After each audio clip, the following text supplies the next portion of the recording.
नमस्कार दोस्तों, स्वागत है आपका अपना चैनल जिसका नाम है केवल एग्जाम।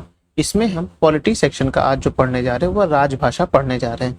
राजभाषा कंप्लीट करने के बाद हम लोग पंचायती राज में आएंगे। पंचायती राज को आधा पढ़ेंगे क्योंकि पंचायती राज काफी ज्यादा लेंदी है। आप जानते हैं कोई भी परीक्षा हो इसमें एक न एक प्रश्न तो पंचायती राज से बनता ही है, तो इसलिए यह चैप्टर बहुत ज्यादा लंबा हो जाता है। तो चलिए प्रारंभ करते हैं, लेकिन उससे पहले अगर आपने अभी तक हमारे चैनल को सब्सक्राइब नहीं किया सब्सक्राइब कर लीजिए। वीडियो अच्छे लग रहे हैं तो लाइक करिए और सुझाव देने के लिए कमेंट भी करिए। चलिए आज पढ़ेंगे हम राजभाषा के बारे में पढ़ेंगे। तो थोड़ा और जूम कर लेते हैं। ठीक, भारतीय संविधान, एक मिनट मिले। भारतीय संविधान के प्रारंभ में इस अवधि के लिए सभी सरकारी उद्देश्य हेतु अंग्रेजी भाषा का उपयोग की अनुमति दी गई। वो थी 15 वर्ष के लिए। यानी जब आजाद हुआ था भारत और संविधान लागू हुआ था तो ये बोला गया था कि 15 वर्ष तक सभी कार्य भारत में जो होंगे सरकारी कामकाज वो अंग्रेजी में होंगे, क्योंकि हिंदी जो थी वो दक्षिण भारतीय जो राज्य थे उनके लिए सुटेबल नहीं थी, फिर कुछ पूर्वी राज्य के लिए सुटेबल नहीं थी, इसलिए और अंग्रेजी सभी कॉमन लैंग्वेज थी क्योंकि अंग्रेजी थी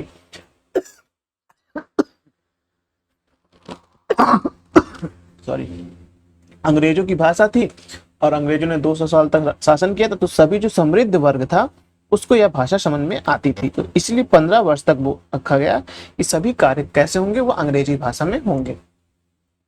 अब उसके बाद का प्रश्न क्या है? यह व्यवस्था की गई कि प्रत्येक राज्य शिक्षा के प्रारंभिक स्तर पर मातृभाषा की शिक्षा को पर्याप्त सुविधा की व्यवस्था करने का प्रयास करेगा। अनुच्छेद 350 का में लिखा है। फिर से याद रख लीजिए प्रश्न को कि यह व्यवस्था की गई है कि प्रत्येक राज्य शिक्षा के प्राथमिक स्तर पर मातृभाषा यानी कि जो उसकी लोकल लैंग्वेज है में शिक्षा के पर्याप्त सुविधा की व्यवस्था का प्रयास करेगा। यानी कि राज्य का यह कर्तव्य बनता है कि जो प्राथमिक स्तर की जो जितनी भी शिक्षाएं होती हैं वो जो है अपनी भाषा में हो।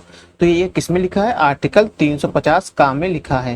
ये बहुत ही इंपॉर्टेंट आर्टिकल में इसलिए बोल रहा हूँ कि लोग को लगेगा कि आर्टिकल 21 के तहत होगा, आर्टिकल 47 के तहत होगा, इस तरह के लोग समझ सकते हैं, लेकिन नहीं।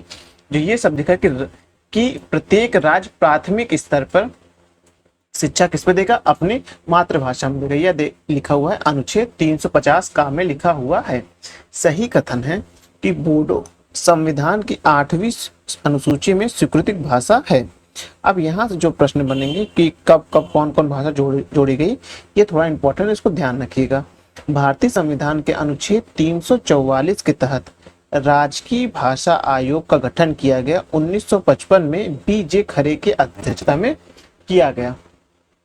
अब है कि भारत के संविधान की 8वीं अनुसूची में इस संशोधन द्वारा 4 भाषाएं यानी कि आप देखेंगे बोडो, डोंगरी, मैथिली एवं संथाली जोड़ी गई, जिससे उनकी संख्या बढ़कर 22 हो गई। वह कौन सा संविधान संशोधन था? वह 92वां संविधान संशोधन 92 संविधान संशोधन था। इसको ध्यान रखिएगा। संविधान की 8वीं अनुसूची में नहीं, भोजपुरी भाषा नहीं है, ये एक रीजनल लैंग्वेज, इसको शामिल नहीं किया गया है।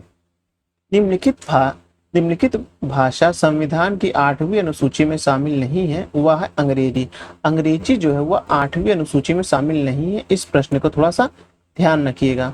अब है 71वें संविधान संशोधन 1992 से संविधान की 8वीं अनुसूची में कितनी भाषाएं जोड़ी गई?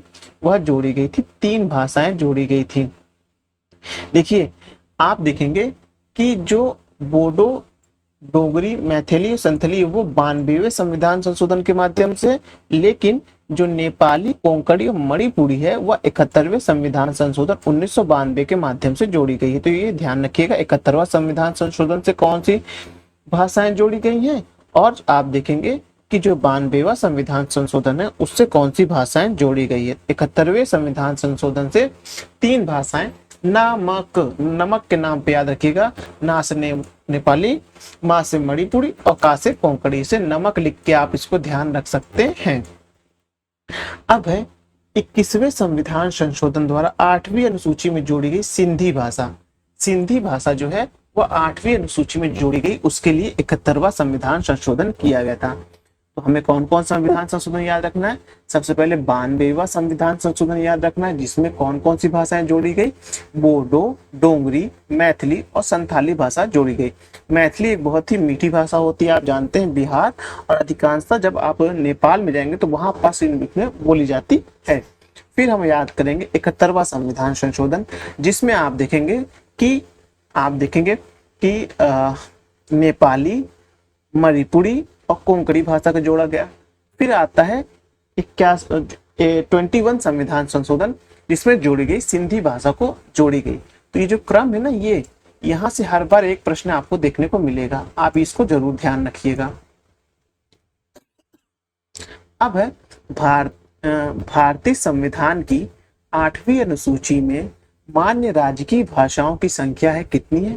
22 जो है हमारे पास राजकीय भाषा है। इसको आप अच्छे से ध्यान रखिएगा, कितनी भाषाएं हमारे पास है इस समय? 22 भाषाएं हैं। कि याद रखना थोड़ा इंपॉर्टेंट इसलिए कि ये सीधा संख्या ही पूछी जाएगी, जैसे यूपी पुलिस में पूछ ली जाएगी, किसी में पूछ ली जाएगी, या हो सकता है क्रमवार बना के कभी पूछ ले, तो इसको थोड़ा सा याद रखना है। अब है संविधान के निम्नलिखित अनुच्छेदों में से राजभाषा एवं भाषा अपनाने की प्रक्रिया का विवरण किसमें है? वह देखेंगे आर्टिकल 345 में है, जो राजभाषा का उल्लेख करता है कि राज्य की अपनी एक भाषा के रूप में होगा, लेकिन राष्ट्र की कोई एक भाषा नहीं। ये बात ध्यान रखिएगा। संस्कृत भाषा को राज्य की द्वितीय राजभाषा का दर्जा दिया गया, उत्तराखंड और हिमाचल प्रदेश में दिया गया। आप जान रहे उत्तराखंड का पेपर भी आ रहा है, 14 जुलाई को पीसीएस का पेपर है। पेपर बहुत आसान आता है, ऐसा नहीं बहुत टफ आता है। यही जो वाकई प्रश्न है वही पूछे जाते हैं, उसी में से सिलेक्शन होता है। 2022 का यकीन ना हो रहा तो आप उत्तराखंड पीसीएस उठा के देख लीजिए। अब है संविधान की 8वीं अनुसूची में सम्मिलित भाषाओं को बोलने वाले सबसे सर्वाधिक व्यक्ति कौन से हैं? सबसे ज्यादा आप देखेंगे हिंदी है, इसके बाद बंगाली है। बंगाली जो है वर्ल्ड पे जहां तक मुझे याद है 4थे नंबर पे आती है। सबसे ज्यादा बोली जाने वाली भाषा बंगाली जो है वर्ल्ड में 4थे नंबर पे आती है। सबसे ज्यादा बोली जाती है इंग्लिश, नहीं इंग्लिश से ज्यादा सबसे वो बोली जाती है जो चाइना की भाषा है, क्या नाम है उसका, चाइना की भाषा का नाम नहीं याद आ रहा, वो बोली जाती है। फिर इंग्लिश है, फिर हिंदी है, उसके बाद बंगाली है। चाइना की भाषा का नाम मुझे अभी नहीं ध्यान आ रहा है। चलिए देखते हैं। भारतीय संविधान को मातृभाषा के रूप में प्रयोग करने का सही अवरोही क्रम कौन सा है? वह है बंगाली, मराठी, तेलुगु और तमिल है। याद रखिएगा, बंगाली, मराठी, तेलुगु और तमिल है। अवरोही क्रम यानी बढ़ते से घटते क्रम में पूछा जा रहा है।